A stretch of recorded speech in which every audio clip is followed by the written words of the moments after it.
Di para sahabat itu, kaum muslimin, yang terbayang bagi mereka itu adalah infak, yang terbayang bagi mereka adalah sebuah kebahagiaan, keselamatan di akhirat yang kekal dan abadi di sisi Allah tabaraka wa taala. Semua kita boleh klaim sekarang. Kamu cinta Nabi? Cinta Ustaz. Cinta Nabi? Cinta Ustaz. Termasuk saya. Cinta Nabi? Cinta. Dapat tahunya besok di akhirat. Maka apa kata Nabi sallallahu alaihi wasallam? Amalur rajuli biyadihi. Penghasilan yang terbaik adalah pekerjaan yang dilakukan oleh seseorang dengan tangannya sendiri. Wa kullu bai'in mabrur. Dan setiap jual beli yang mabrur. Ini aktivitas ini membantu saya di akhirat atau akan menyulitkan saya di akhirat? Kalau seandainya perbuatan itu ternyata akan menyulitkan kita di akhirat kelak, tinggalkan perbuatan itu.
Assalamualaikum warahmatullahi wabarakatuh. Innal hamdalillah nahmaduhu wa nasta'inuhu wa nastahdihi wa nastaghfiruhu wa natubu ilayh wa na'udzu billahi min shururi anfusina wa sayyiati a'malina. May yahdihillahu fala mudilla lahu wa may yudlil fala hadiya lahu. Ashhadu an la ilaha illallah wahdahu la sharika lahu wa ashhadu anna Muhammadan abduhu wa rasuluh. Ya ayyuhallazina amanu ittaqullaha haqqa tuqatih wa la tamutunna illa wa antum muslimun. Ya ayyuhan nas ittaqu rabbakum alladhi khalaqakum min nafsin wahidah wa khalaqa minha zawjaha wa batha minhuma rijalan katsiran wa nisaa wattaqullaha alladhi tasaaluna bihi wal arham innallaha kana 'alaykum raqiba. Ya ayyuhalladzina amanu ittaqullaha wa qulu qawlan sadida yuslih lakum a'malakum wa yaghfir lakum dhunubakum wa man yuti'illaha wa rasulahu faqad faza fawzan 'azima.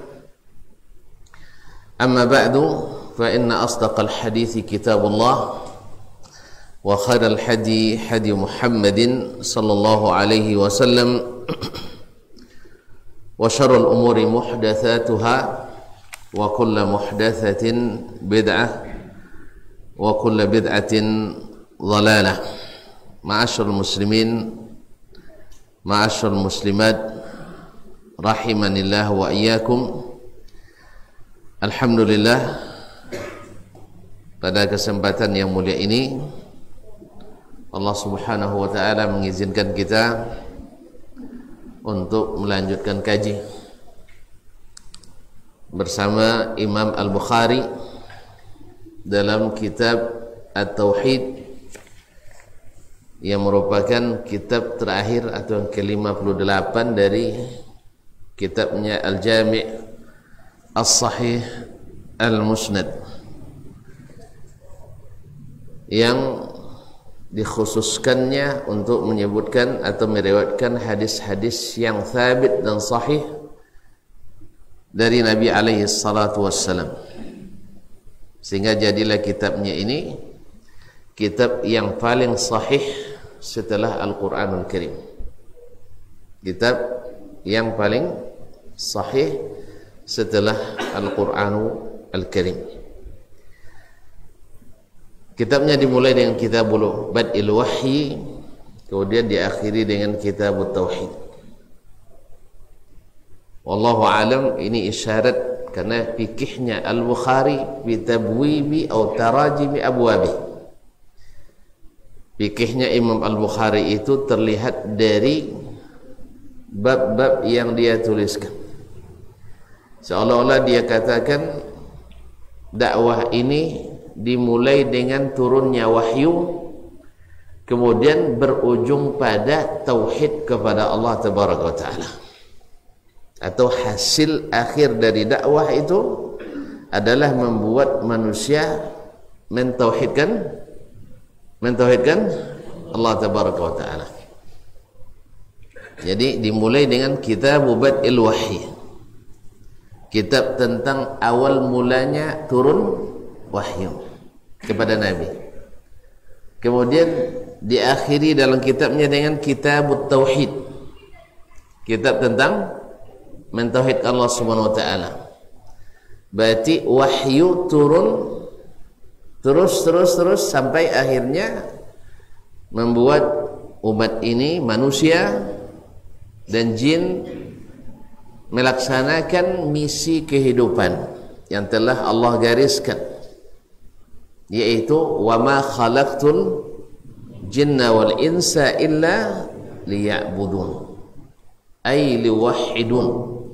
Tidak aku ciptakan jin dan manusia kecuali hanya untuk beribadah kepadaku dengan ikhlas, mentauhidkan.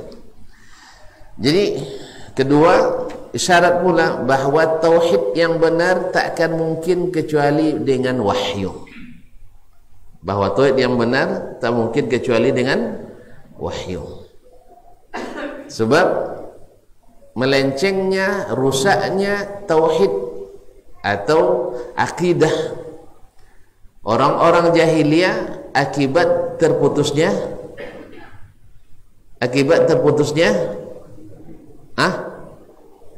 saya ulang lagi. Jadi sudah dikatakan bahawa mentauhidkan Allah tak akan mungkin benar kecuali dengan wahyu. Rusaknya tauhid dan akidah orang-orang jahiliyah akibat terputusnya wahyu. Sebagaimana banyak umat ini hari ini rusak tauhidnya akibat terputusnya wahyu. Ya, kan tak ada nabi lagi sekarang. Kemudian tak sampai kepadanya tauhid yang dibangun di atas wahyu itu. Tak sampai secara sempurna kepada kita tauhid yang dibangun di atas wahyu, kecuali melalui kaedah-kaedah dan kadang-kadang keyakinan yang dibangun atas pengalaman pribadi dan perasaan-perasaan dan sebagainya. Jelas? Jadi segala penyimpangan dalam tauhid selalu akibatnya meninggalkan wahyu. Jadi Imam Al-Bukhari rahimahullah memang faqih, sehingga fikihnya terlihat pada judul-judul kitab dan bab yang dia tuliskan. Jadi dakwah ini enggak ada kecuali dengan mulainya turun wahyu, dan tujuan akhir dan awalnya adalah untuk merealisasikan tauhid. Nah, tengah-tengah semuanya isinya tauhid. Makanya dakwah Nabi itu sallallahu alaihi wasallam jangan bakhil. Ya, setiap nama Nabi disebut sallallahu alaihi wasallam. Menggerakkan bibir aja payah. Nah, sallallahu alaihi wasallam. Kaum muslimin dan muslimat dirahmati Allah. Nah, Kitabut Tauhid yang dituliskan oleh Imam Al-Bukhari ini, kebanyakan pensyarah Sahih Bukhari seperti kita sebutkan, kebanyakan mereka ulama-ulama besar, tapi dalam bab akidah bab tauhid, banyak di antara mereka yang menyimpang dari manhajnya Imam Al-Bukhari sendiri. Sehingga nanti apa yang dimaksud oleh Imam Bukhari tidak seperti itu yang disyarah oleh sebagian pensyarah atau mungkin sebagian besar pensyarah Sahih Al-Bukhari rahmatullahi ta'ala alal jami'. Oleh sebab itu maka Syekh Abdullah bin Muhammad Al-Ghunaiman sebenarnya mencari atau berharap ada ulama-ulama besar yang mensyarah ini dari kalangan Ahlus Sunnah wal Jamaah ala manhajis salaf, ala manhaji as-salaf. Tapi beliau tidak menemukan, sehingga beliau menuliskan syarah kitab tauhid ini panjang. Kalau kita baca mungkin lama, maka saya ambil intisarinya. Ya, saya dulu baca dulu sebelum datang ke tuntun, atau tuntun yang baca silakan, tidak ada masalah. Nanti saya ambilkan intisarinya. Ma'asyiral kiram dirahmati Allah SWT. Sudah 3 pertemuan dengan ini ya. Lupa. Sudah 3 pertemuan dengan ini. Pertemuan pertama dan kedua muqaddimah. Masih lupa isinya muqaddimah? Masih lupa? Ulang dia? Nah, dia sambung-sambung kaji lah. Nah, ia tentang masih tetap seperti yang saya sampaikan tadi, bahwa mentauhidkan Allah tak mungkin kecuali dengan wahyu. Sebab melihat tak mungkin. Ya sah? Melihat tak mungkin. Melihat yang sama dan mirip dengannya tak masuk. Laisa kamitslihi syai'un wa lam yakul lahu kufuwan ahad. Betul? Berarti tinggal berita. Berita yang benar. Kalau berita yang benar pasti mengandung makna di dalamnya. Kalau tidak, macam mana nak paham berita? Ya kan? Tak paham isi irah atau tak ada makna dah, apa yang nak diyakini? Begitu tak? Oleh sebab itu kaum muslimin dan muslimat dirahmati Allah SWT, maka mesti melalui berita yang benar. Merubah makna berita itu namanya, ulang lagi, merubah makna berita. Maknanya sama dengan apa dia? Contoh. Datang berita dari Pak Presiden, misalnya vaksinasi wajib. Tuntun rubah makan nasi wajib. Apa nomor? Hah? Apa? Iya, apa nomor jadi turun, kojon jadi turun. Hah? Mandai. Jadi berita dari Pak Jokowi, surat edarannya, surat Presiden, bahwa vaksinasi hukumnya wajib. Sudah itu sampai ke Pulau Payung, berubah makan nasi wajib. Tobe deh Pak Jokowi bohong itu enggak? Nah, karena tekui deh. Jadi kaum muslimin dan muslimat dirahmati Allah SWT. Ini namanya mandai. Paham? Jelas? Nah, atau yang kedua, tidak mau menerima, itu maknanya. Maknanya jelas tapi dibilang enggak, kami tidak tahu maknanya. Itu namanya tangkau. Sajalah itu vaksinasi. Itu contoh sampai tidak paham kami makna. Itu apa nama? Apa dia tak ada vaksinasi kaninya? Tak kami paham bahasa apa pakai tak bahasa Indonesia ranya. Ya kan? Padahal Pak Jokowi bahasa Indonesia Raya lebih edit lo ahli bahasa dong. Ya kemudian itu tiba-tiba tak ngarati kami doanya. Kalian orang mana? Orang Indonesia. Tapi kami tak pandai baju juga adanya. Kaum muslimin itu namanya tangkau. Mana nelok? Yang tangkau atau yang mandai? Hah? Tak ada yang bagus. Makanya Allah SWT menurunkan itu kepada kita untuk diimani dan dipercayai. Karena menolak itu kan karena tidak masuk di akal. Merubah juga karena tidak setuju, ya kan?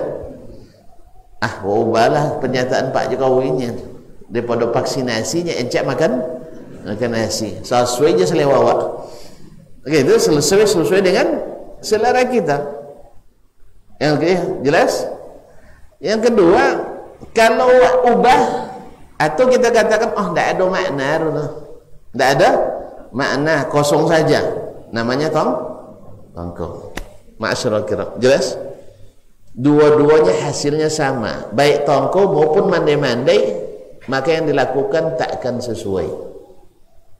Oleh sebab itu kaum muslimin dan muslimat dirahmati Allah, makanya bagaimana Ahlus Sunnah wal Jamaah menyikapi berita yang datang dari Allah dengan cara sami'na wa ta'na, kami dengar, kami yakini. Karena Allah berbicara dengan bahasa Arab yang jelas dan menjelaskan. Jelas Syekh? Jelas? Alhamdulillah. Masuk ke yang pertama. Qala al-Imam al-Bukhari rahimahullah. Ini mukaddimah dah selesai tu. Apal tak apal tu dah tanggung sang dah boleh. Dah lah qad ulang. Baik, tapi akan kita ingatkan terus insyaallah. Qala al-Imam al-Bukhari, berkata Imam al-Bukhari rahimahullahu ta'ala, babu ma jaa fi du'a'in Nabi sallallahu alaihi wasallam ummatahu ila tauhidillah tabaraka wa ta'ala. Bab ma jaa, apa yang datang dari Nabi sallallahu alaihi wasallam, atau apa yang datang tentang dakwah Nabi sallallahu alaihi wasallam kepada umatnya untuk mentauhidkan Allah. Maksudnya bab tentang hadis-hadis yang datang dalam perkara dakwah Nabi sallallahu alaihi wasallam kepada umat untuk mentauhidkan Allah tabaraka wa taala. Ma'asyiral kiram dirahmati Allah, Imam Al-Bukhari ingin mengatakan kepada kita bahwasanya Nabi sallallahu alaihi wasallam, ya, karena beliau sekarang memulai kitabu at-tauhid. Kitabu at-tauhid. Kitab at-tauhid. Nah, kenapa kitab at-tauhid ya Imam Al-Bukhari? Maka dia ingin tunjukkan dalilnya. Kenapa ada namanya kitab at-tauhid? Dimulai dengan bab pertama dalam kitab at-tauhid ini, babu ma jaa fi du'a'in Nabi sallallahu alaihi wasallam ummatahu ila tauhidillah tabaraka wa ta'ala. Bab hadis-hadis yang datang menjelaskan bagaimana Nabi berdakwah kepada tauhid. Ma'asyiral kiram dirahmati Allah SWT.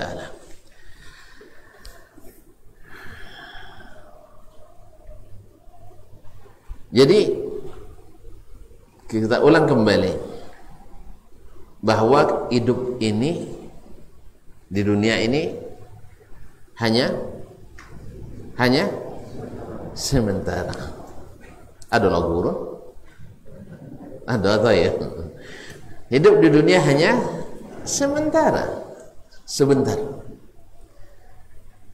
Ibaratnya kita di sini berkunjung. Kita di sini kun fid dunya ka'annaka gharibun aw 'abiru sabil.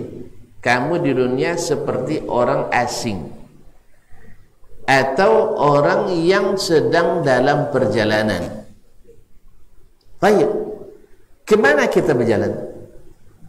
Kalau kita orang asing, berarti kita aslinya di mana? Asli kita di mana? Di surga. Iya. Cuman dapat nengok dah. Atu ahwa aja punya kan. Nah. Baik. Ma'asyal kiram dirahmati Allah. Kalau kita orang asing berarti aslinya di surga. Baik. Nah, atau dalam perjalanan kita kemana? Menuju kampung halaman. Menuju kampung halaman.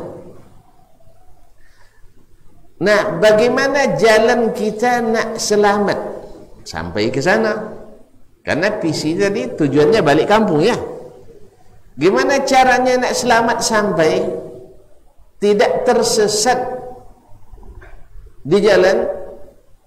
Maka Allah jelaskan misi yang harus ditegakkan, yaitu menegakkan tauhid. Tadi sudah dibacakan ayatnya, Al-Zariyat ayat 56. Wa ma khalaqtul jinna wal insa illa liya'budun. Baik. Tadi juga sudah kita sebutkan, tauhid itu tidak mungkin tegak kecuali dengan petunjuk Allah Tabaraka wa Ta'ala.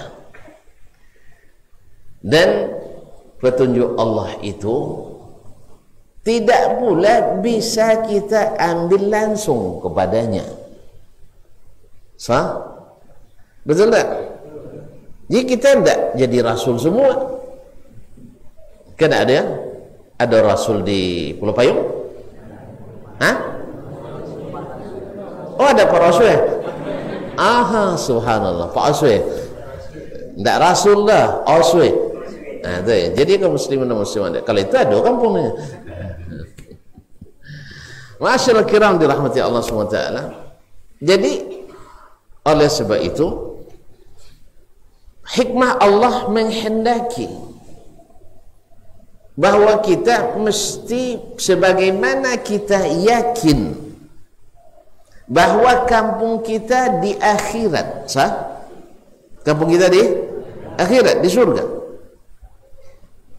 Ini menurut bagi kita gaib atau nampak? Gaib, tapi kita yakin itu. So, maka Allah Subhanahu wa Ta'ala juga uji kita dengan ujian yang sama, bahwa Allah tidak memperlihatkan dirinya kepada kita. Sebab kalau sudah diperlihatkannya, ada juga yang tidak percaya, berarti ya langsung diazab. Maka Allah uji kita. Tidak, kalian diuji dengan iman pada yang gaib. Makanya orang yang hebat itu adalah yang bertakwa. Itu yang pertama syaratnya beriman pada yang gaib. Itu syaratnya. Dzalikal kitabu la raiba fihi hudan lil muttaqin alladzina yu'minuna bil ghaib. Nah, beriman pada yang gaib seperti yang kita katakan tadi, tak mungkin dengan cara melihat, tak mungkin. Tak mungkin dengan cara membanding-bandingkan, tak masuk. Makanya bab logika di sini, bab logika hanya terhenti pada pembuktian saja bahwa Allah ada karena alam ini ada. Kan sampai di situ juga. Ya. Karena menurut akal yang sehat mustahil ada sesuatu tanpa ada yang mencipta dan membuatnya. Betul kan? Betul? Ada dulu di masa Imam Abu Hanifah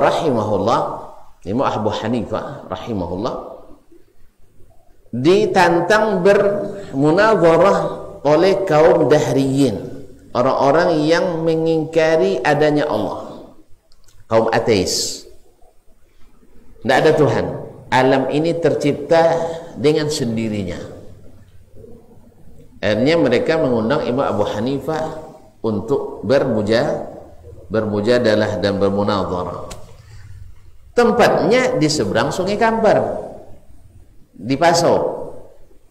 Imam Hanifah uang Pulau Payung, munazarah di Subang. Dia paham enggak? Ya. Di seberangnya, dia harus nyebrang. Nah, Imam Abu Hanifah sengaja terlambat datang. Karena ada tujuannya. Ada tujuannya. Ketika Imam Abu Hanifah terlambat, tentu mereka protes. Apa terlambat jinya? Ya kan? Itulah katanya. Saya nak nyebrang, tak ada aki dah. Tak ada aki. Jembatan gantung alun sudah lah. Tak ada sampan untuk nyebrang. Tak ada perahu. Lama-lama nunggu, tiba-tiba dengan sendirinya saya lihat papan-papan kayu-kayu berterbangan lalu membentuk kapal. Akhirnya saya numpang dengan kapal itu. Kira-kira apa komentar orang itu? Tak mungkin hajinya, tak mungkin. Alhamdulillah, selesai debat. Selesai debat. Kan selesai debat, no? Yang tadinya alam raya ini tak ada pencipta, ada aja begitu sendiri, dengan sendirinya. Imam Abu Hanifah kan cerdas orangnya. Dia bilang, jadi tadi lama-lama nunggu, tidak ada kapal. Akhirnya tiba-tiba ada papan-papan saja saling bertaut, memaku sendiri, jadilah sebuah kapal, baru saya bisa menyeberang. Tentu mereka tidak mungkin je. Alhamdulillah, berarti ini saja tidak mungkin, apalagi alam yang begini luasnya. Ini akan kadang-kadang debat itu perlu cerdas juga sekali-sekali ya. Ada lagi Syekh Al-Albani berdebat dengan seorang yang mengklaim tahu yang gaib. Dia ngajak debat. Akhirnya datang Syekh. Kata orang atas Syekh Al-Albani, saya mau berdebat dengan Anda, tapi dengan 2 syarat. Lalu dia sebutkan 1 syarat, ya, dengan 2 syarat. Kan dia katanya tahu yang gaib kan? Dia tahu katanya yang gaib. Jadi saya berdebat dengan Anda mau dengan 2 syarat. Syarat pertama ini, tuh diam Syekh. Lalu dia nanya, yang kedua, tapi kan Anda tahu yang gaib. Anda katanya tahu yang gaib, kenapa nanya saya lagi? Paham? Ambil contoh. Baiklah kaum muslimin dan muslimat dirahmati Allah. Akhirnya selesai perdebatan. Anda tidak tahu yang gaib. Alhamdulillah. Hah? Ya tamat sekali nah. Sekamat Masyaallah kiram dirahmati Allah SWT. Dia kembali ke sini. Dah tauhid itu adalah syarat kita balik. Syarat kita balik. Oleh sebab itu maka dakwahnya Nabi kita sallallahu alaihi wasallam dimulai dengan tauhid dan berselesaikan dengan tauhid. Jadi kalau ada yang bilang Nabi selama di Mekah dakwah tauhid, di Madinah tidak ada tauhid syariat, ini keliru. Yang benar Nabi SAW dari awal berdakwah sampai akhir dakwah mendakwakan tauhid. Cuman di periode Mekah khusus tauhid, karena memang berat masalah tauhid ini sampai hari ini. Sampai hari ini umat ini berpecah belah gara-gara akidah. Kalau masalah ibadah tidak begitu parah, tidak bentuk golongan itu. Tapi kalau akidah lahir golongan. Makanya Imam Al-Bukhari sengaja mengkhususkan kitab tauhid, bagaimana mentauhidkan Allah dengan menyebutkan ayat Al-Quran dan hadis-hadis Nabi sallallahu alaihi wasallam sebagai bukti bahwasanya tauhid itu mesti dibangun dengan Al-Quran dan hadis. Akan kontra nanti dengan akidah-akidah yang dibangun di atas pendapat sepulan, analisa sepulan, logika sepulan, retorika sepulan yang penuh dengan perdebatan. Kalau Al-Quran tidak, maka Al-Quran selalu selaras dan searus, lurus sesuai dengan fitrah, sesuai dengan Al-Quran, sesuai dengan akal, sesuai dengan sunnah. Makanya ahlus sunnah wal jamaah itu dimanapun namanya tidak ada kecuali ahlus sunnati wal jamaah. Jelas ya? Dan nanti ahlus sunnah wal jamaah di Nusantara ini. Nanti ahlus sunnah di Amerika ini tidak ada itu. Ahlus sunnah wal jamaah dimanapun sunnahnya sama. Jelas kan? Jelas? Walaupun tidak sependapat, dapat dalam masalah furu'. Makanya antara Imam Malik maksud saya dengan Imam Asy-Syafi'i dengan Imam Ahmad tidak pernah saling membenci. Apa pasal? Akidahnya sama. Sifat 20. Hah? Kaum muslimin dan muslimat dirahmati.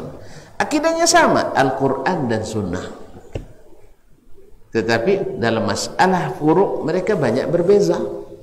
Masalah furu' mereka banyak berbeda. Tetapi tidak membentuk aliran. Makanya berbeda dalam akidah ini berbahaya. Oleh sebab itu perlu untuk menjelaskan kepada umat di atas apa dibangun akidah yang sehat. Nah, salah satunya cara Imam Al-Bukhari rahimahullah ta'ala menuliskan kitab tauhid dalam kitabnya ini. Cuman sayang seperti yang katakan tadi, banyak pensyarahnya adalah orang-orang yang ulama-ulama yang terpengaruh dengan pemikiran ahlil kalam wal falsafah, sehingga akhirnya ayat yang dimaksud oleh Imam Bukhari dengan judul bab tidak sesuai lagi seperti yang akan kita lihat nanti insyaallah tidak terlalu banyak sekitar 59 dan sebagainya. 59 pertemuan cukup, tidak cukup juga mungkin. Lama no. Kaji itu ada lama lah. Sampai 23 tahun ya. Kaum muslimin dan muslimat dirahmati Allah. Oleh sebab itu kata beliau babu baja'a fi du'ain Nabi, bab tentang Nabi berdakwah tauhid. Ini penting. Kepada siapa? Kepada umatnya. Umat yang dimaksud adalah ummatud dakwah, yaitu umat baik yang sudah menerima dakwahnya maupun yang belum menerima dakwahnya, seperti yang akan disebutkan oleh Imam Al-Bukhari rahmatullahi ta'ala alaihi. Kemudian beliau menyatakan, qala haddatsana Abu Asim Ad-Dhahhak ibn Makhlad Asy-Syaibani qala haddatsana Zakaria ibn Ishaq, telah menyampaikan hadis kepada kami Zakaria ibn Ishaq an Yahya ibn Abdullah ibn Sayfi an Abi Ma'bad, dari Abu Ma'bad, an Ibn Abbas, dari Ibn Abbas radhiyallahu ta'ala anhu, Abdullah bin Abbas ibn Abdul Muttalib, turjumanul Quran, habrul ummah. Beliau lahir 3 tahun menjelang hijrah dan wafat ketika umurnya sekitar 13 tahun. Dan di saat Umar menjadi khalifah, umurnya sekitar 18 tahun, sudah menjadi anggota Dewan Penasihat Umar bin Khattab. Masya Allah. Di sana ada Uthman, ada Sa'ad bin Abi Waqqas, masuk Abdullah bin Abbas, karena didoakan oleh Nabi alaihi salatu wassalam diberikan ilmu tentang tafsir Al-Quranul Karim, sehingga jadilah dia imam tafsir termasyhur dan paling muktamad di dalam Islam. Ma'asyiral kiram dirahmati Allah Subhanahu wa taala, radhiyallahu anhuma anna an-nabiy sallallahu alaihi wasallam ba'atha Mu'adzan ila al-Yaman, bahwasanya Nabi sallallahu alaihi wasallam mengutus Mu'adz ke Yaman. Ma'asyiral kiram dirahmati Allah, Mu'adz ibn Jabal radhiyallahu anhu diutus oleh Nabi SAW di waktu yang masih sangat belia, sebab beliau wafat tahun 18 Hijriyah kena penyakit corona. Taun Abwas, dalam posisi sebagai gubernur di Syam waktu itu. Karena gubernur yang pertama Abu Ubaidah bin Jarrah syahid karena penyakit taun, kemudian diganti oleh Muaz bin Jabal sebagai faqihnya, kemudian juga terjangkit dan meninggal dunia. Syahid insyaallah, syahid radhiyallahu taala anhu. Nah, di saat dia meninggal umurnya baru 38 tahun. 38 dikurang 10. 38 kurang 18 malah. 38 kurang 18 20. Berarti ketika Nabi wafat umurnya 20 tahun. Umurnya 20 tahun. Dan dia diutus ke Yaman oleh Nabi setelah Fathu Makkah. Fathu Makkah tahun keberapa? Apa mandang ni? 3 awal ya? Lah mati Nabi tanggal 3. Patutnya Fathu Makkah Rabinya kan Nabi pertanyaan pun cara jawab. Ditaklukkan kota Makkah, artinya Makkah kembali ke pangkuan Islam. Dibuka kota Makkah, awalnya tertutup oleh kesyirikan, sekarang dibuka dengan tauhid. Karena syirik itu menutup, tauhid melapangkan dan membuka. Nah, tahun ke-8 Hijriah. Berarti umurnya ketika diutus ke Yaman saboleh kurang 8. Saboleh kurang 8. 20 kurang saboleh. Kurang 3 maksudnya. Ini kan 3 tahun Nabi wafat betul kan? Nabi wafat tahun ke-11 Hijriah di awal. Atau 2 tahun. Jadi 20 kurang 2 18 tahun. Beliau sudah jadi dai internasional. Ya, karena sudah kiamat kan? Sudah jadi dai. Ini maknanya, ma'asyiral kiram dirahmati Allah SWT, bahwa dakwah ini perlu orang-orang yang kokoh di masa mudanya, gemilang di masa remajanya dengan iman. Alhamdulillah tuan-tuan yang muda-muda dan ngaji. Kalau dulu masuk kami tua-tua dulu, namanya ngaji tua-tua. Iya betul? Apa tak boleh ngaji dulu kan? Masih muda tak boleh ngaji. Yang ngaji yang tua-tua, namanya wirid wang tua-tua. Alhamdulillah hari ini hari ini kita namanya mengaji. Mengaji Pulau Payung mengaji. Ya tak? Apa boleh Rubio mengaji. Mengaji itu tak ada batas umur. Ikut apa lo buat gaji wirid remaja, wirid wang tua. Semuanya butuh kaji ini, yang tua yang muda, semua butuh mengaji. Alhamdulillah di masa kita sudah terlihat bibit-bibit itu. Cuma lah banyaklah nombor anci. Siapa belajar bahasa Arab terasa ndak apa lewatkan aja, insyaallah isu hilang cenderung Nabi di ayu suruhnya. Isu teroris itu lama biasa jo. Usus sebenarnya lebih radikal abing je. Radikal maknanya rajin, terdidik dan berakal.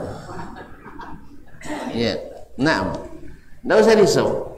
Karena memang kita tidak ada membawa itu. Alhamdulillah. Justru yang ngaji ini, yang mengerti Islam sebenarnya, justru mereka yang menjadi rahmatan lil alamin. Alhamdulillah. Itu sejarah itu tidak bisa ditutupi.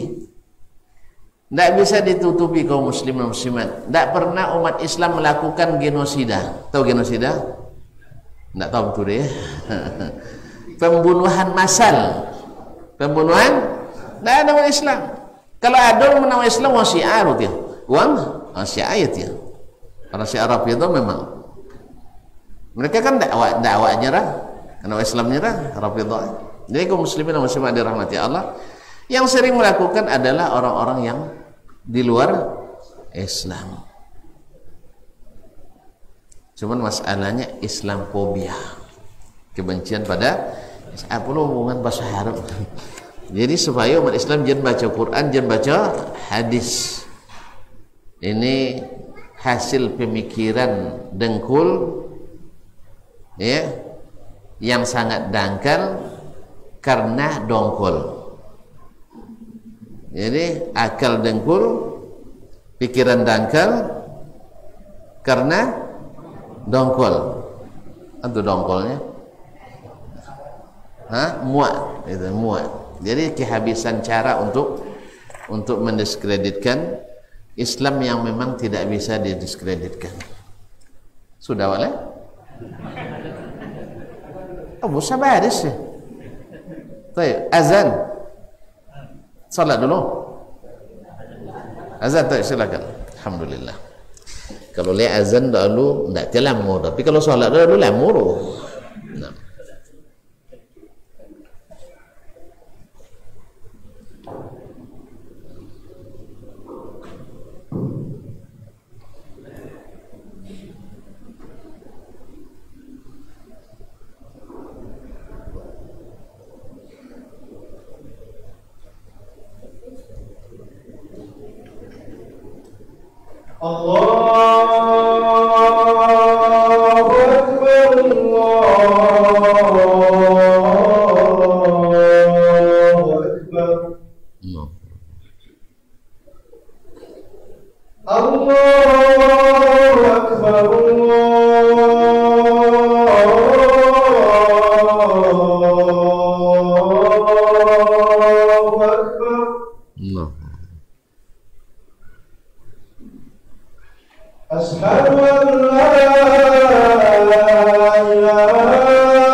Masyarul muslimin, masyarul muslimat rahimanillah wa iyyakum. Jadi Muaz diutus oleh Nabi sallallahu alaihi wasallam Ini menandakan bahwa satu, dakwah itu harus selalu dikembangkan kemana-mana. Yang kedua, anak muda segala umur mesti punya tanggung jawab dakwah. Yang ketiga, bahwa sesungguhnya keahlian, kecerdasan sangat dibutuhkan dalam dakwah ini. Ma'asyiral kiram dirahmati Allah SWT. Yang keempat, bahwa dakwah ini bukan khusus orang Mekah, tetapi Nabi diutus kepada seluruh umat manusia. Nanti Nabi akan mengirim lagi sampai ke Raja Persia, utusannya sampai ke Raja Romawi, sampai ke raja-raja dan kabilah-kabilah lainnya di kalangan Arab dan Ajam. Ma'asyiral kiram dirahmati Allah. Nah, riwayat ini ringkas. Nabi mengutus Muaz ke Yaman. Untuk apa diutus? Riwayat setelahnya menjelaskan. Ma'asyiral kiram dirahmati Allah SWT, ini salah satu metodenya para ulama hadis untuk memahami hadis, yaitu menafsirkan hadis dengan hadis. Jadi hadis itu kan ada 3: perkataan Nabi, perbuatan Nabi, dan persetujuan Nabi. Itu semuanya saling menafsirkan. Kemudian riwayat ada yang ringkas, ada yang terperinci. Itu juga saling menjelaskan.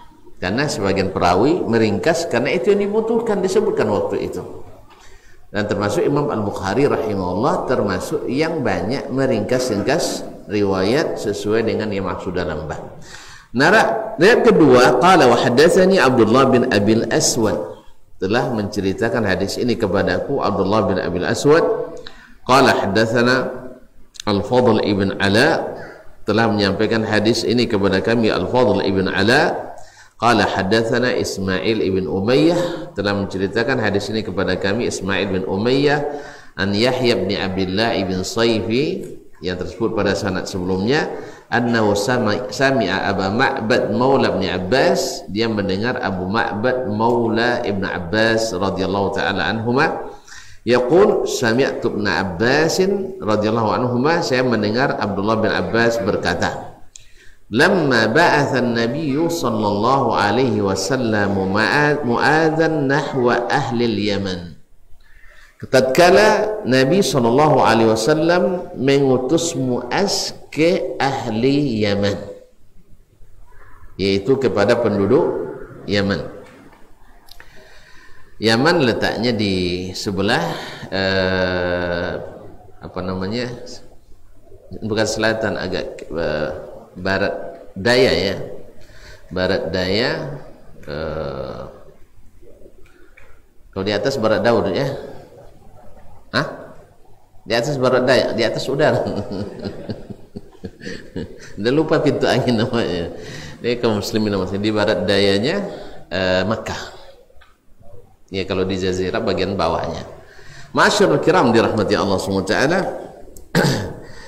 Qala lahu, dia berkata, Nabi SAW berkata kepada Muaz, yaitu pembekalan dai. Jadi pembekalan dai itu ada sunnahnya. Kalau ada yang bilang nanti bid'ah, dia berarti tidak tahu. Ini pembekalan dai. Innaka taqdamu ala qaumin min ahli kitab, kamu akan mendatangi kaum dari kalangan ahli kitab. Siapa mereka? Orang Yahudi. Yang di Yaman waktu itu adalah orang Yahudi. Falyakun awwala ma tad'uuhum, hendaklah yang pertama kamu dakwahkan kepada mereka. Lihat, yang pertama kamu dakwahkan kepada mereka ila ayyuwahhidullaha ta'ala, untuk mentauhidkan Allah tabaraka wa ta'ala sesuai dengan misi. Jadi yang akan kau sampaikan adalah mengembalikan umat manusia kepada misi kehidupan dari kalangan manapun. Nak rusaknya di ekonomi, nak rusaknya di politik, nak rusaknya ini, semuanya berawal dari rusaknya tauhid.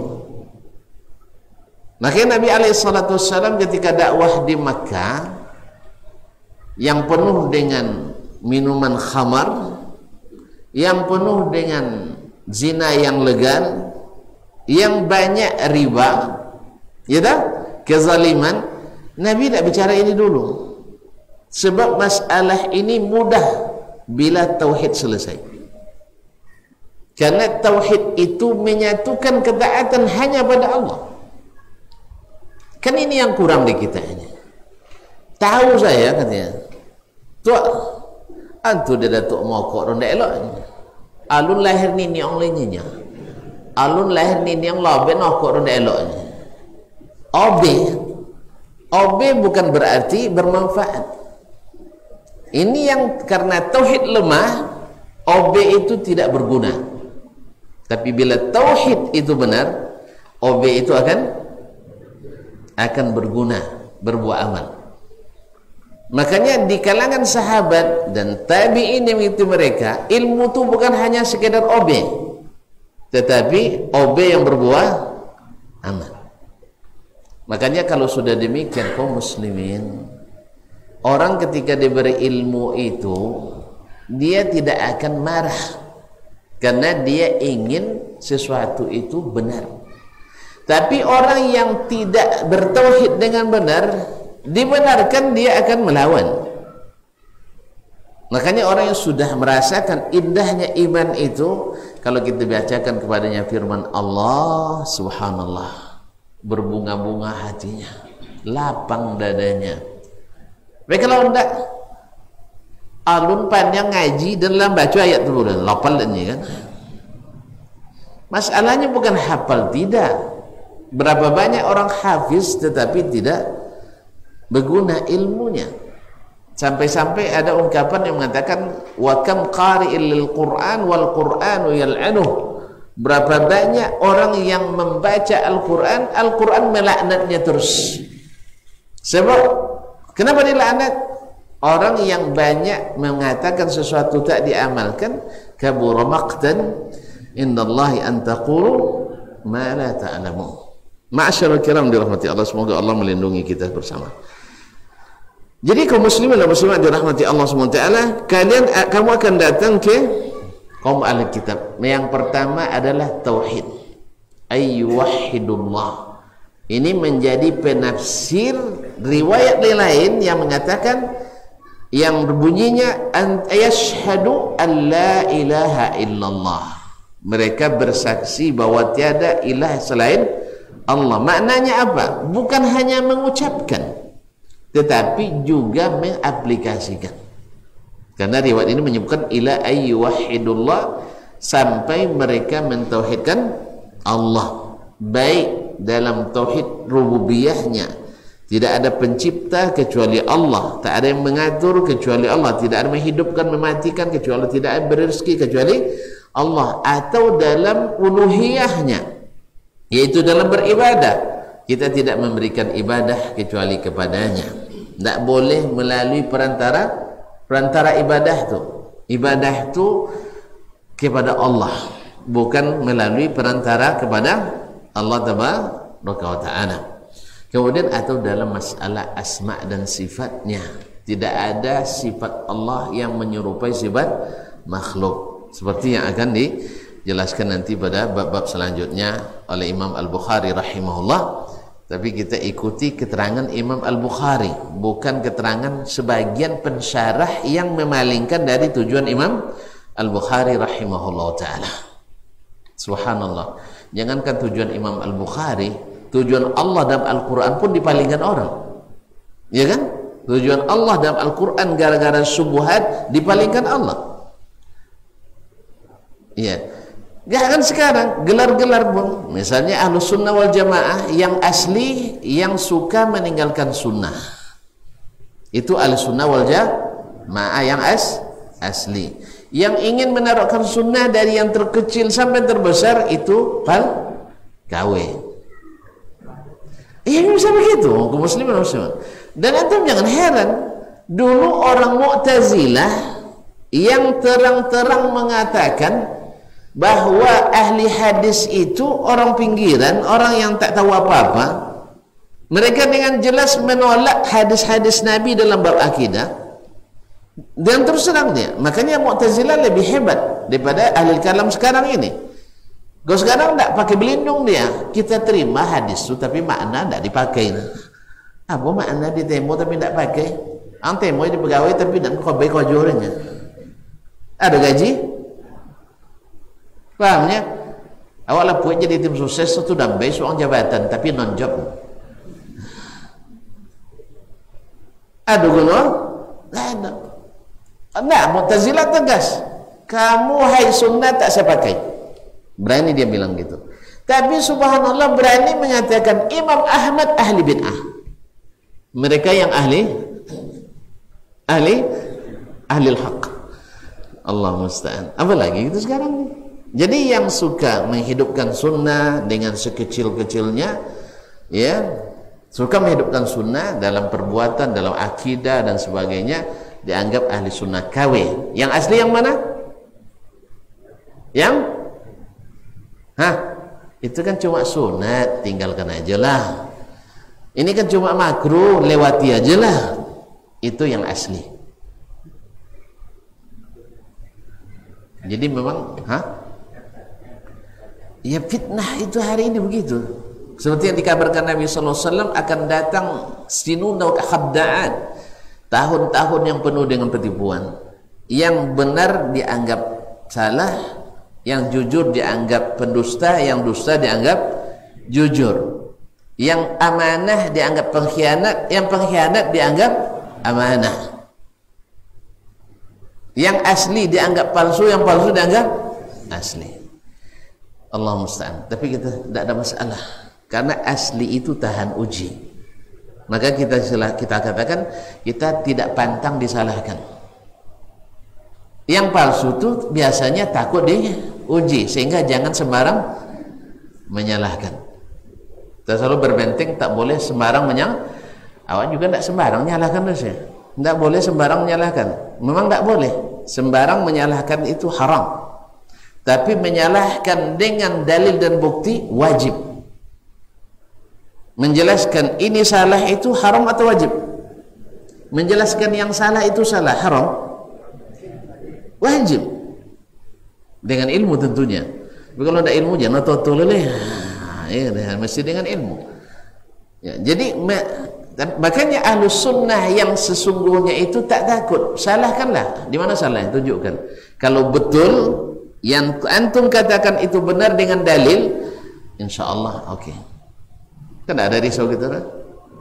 Sebab ibaratnya yang sudah hafal jawaban yang benar atau yang tahu jawaban yang benar, tidak ada risau. Selesai ujian lolok lamanya. Tapi kalau yang ragu dengan jawabannya, lah selesai ujian panjangnya. Lah kalau nilai pun risau juga. Itu. Tapi kalau kita yang sudah siap dengan jawaban yang benar, selesai ujian, alhamdulillah. Alhamdulillah makan lolok. Jadi lomak lolok, makan lomak lolok nyenyak. Tapi kalau yang enggak risau. Makanya kita ahlus sunnah selalu tidak pernah punya semboyan tidak boleh menyalahkan. Salahkan aja, tidak ada masalah, tapi dengan dalil. Jelas? Makanya ada ulama dulu tidak ada pantang disalahkan, tidak ada. Ulama sunnah tidak pantang disalahkan. Makanya Imam Syafi'i, Imam Abu Hanifah, Imam Ahmad selalu bilang tidak boleh kalian ikut kami sebelum kalian tahu alasan kami. Gitu ya. Dan kalau seandainya salah kami, buang pendapat kami. Selesai. Kita kan juga gitu. Kalau memang salah, buktikan dengan dalil. Hatu burhanakum in kuntum sadiqin. Ya, kan kita kan cari yang benar, bukan cari yang menang. Kita cari yang benar, bukan cari yang menang. Sebab bisa saja yang salah itu menang kadang, karena kekuatan ini dan itu. Tapi yang benar lebih kokoh walaupun disalahkan di suatu saat. Baiklah kaum muslimin dan muslimat dirahmati Allah Subhanahu wa taala. Jadi sampai mereka mentauhidkan Allah dalam segala makna tauhid yang diajarkan Allah dan Rasulnya sallallahu alaihi wasallam. Fa idza arafu dzalik, bila mereka sudah mengenal itu, fa akhbirhum, beritahukan kepada mereka. Jadi baru diberikan kewajiban yang lain bila tauhid ini paham. tauhid ini diterima. Dalam riwayat lain yang fa inhum qabilu laka dzalik, kalau mereka sudah menerima itu. Jadi mengenal, menerima, baru fa akhbirhum, beritahukan kepada mereka annallaha aftarada alaihim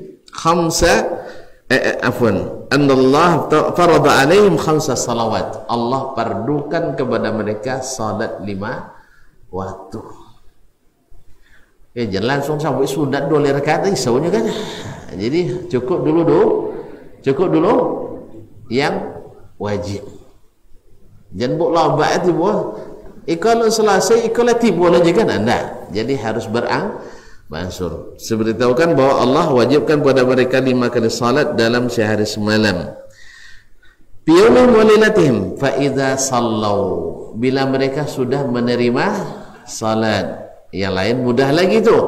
Fa akhbirhum annallaha aftarada alaihim zakata amwalihim, Allah pardukan kepada mereka zakat terhadap harta mereka. Tentu saja harta-harta yang mesti dizakatkan. Ya, rumah kan tidak wajib dizakatkan, kendaraan tak wajib dizakatkan, istri kan? Kaum muslimin dan muslimat, jadi tidak dizakatkan. Jadi harta yang zakat. Nah, kalau mereka sudah salat mau, maka wajibkan pada mereka zakat hartanya. Tu'khadhu min ghaniyihim, diambil dari yang kaya, faturaddu ala faqirihim, dikembalikan ke orang fakir yang di situ. Ini hukum asalnya, zakat orang Pulau Payung dikeluarkan di Pulau Payung. Zakat orang yang tinggal di Pekanbaru dikeluarkan di Pekanbaru. Ini hukum asalnya.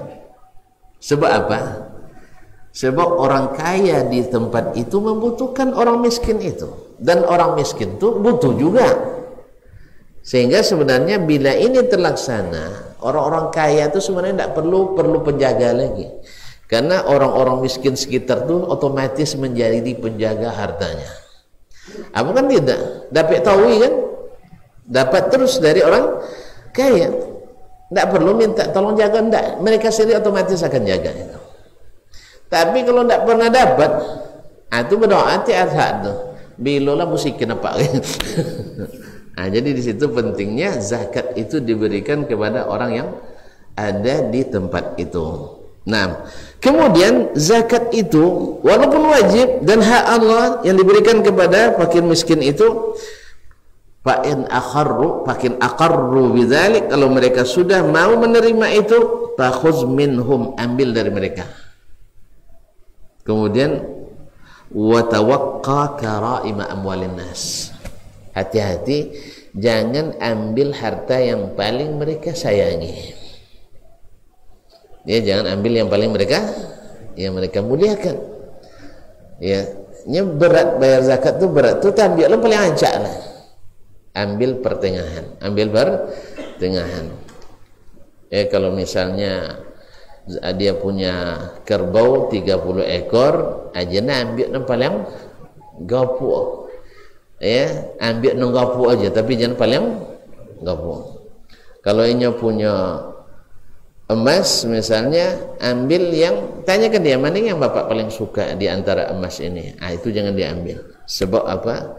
Sebab membuat mereka semakin berat untuk membayar zakat tersebut.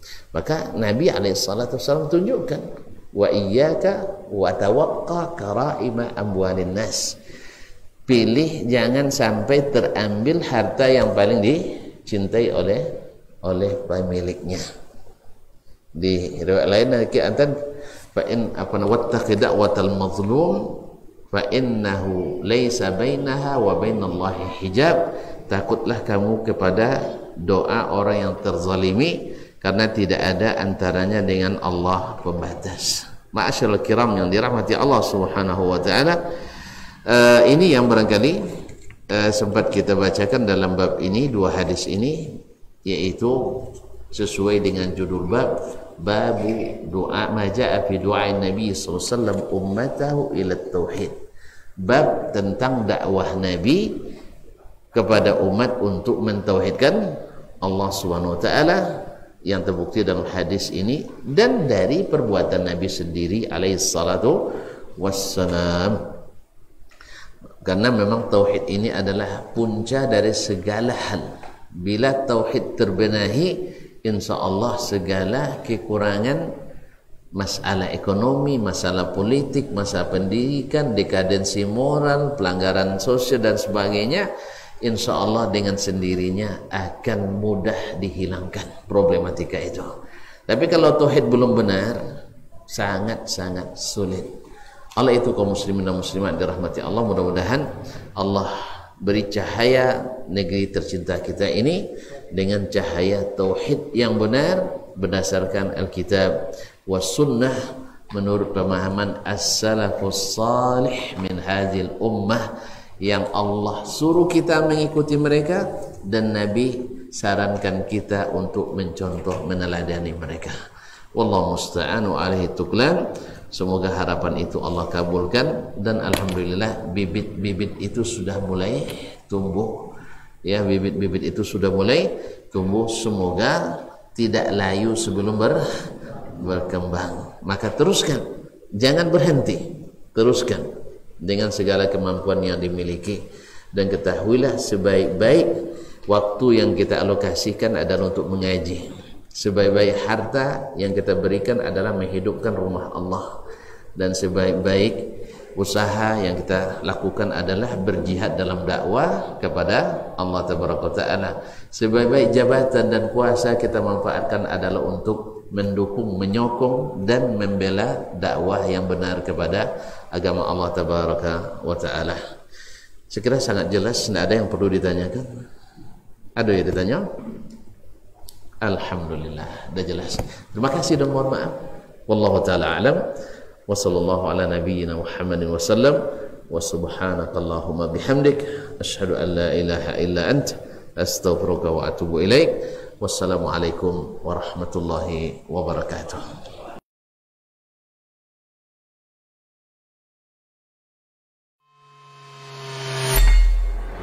Di para sahabat itu kaum muslimin, yang terbayang bagi mereka itu adalah infak.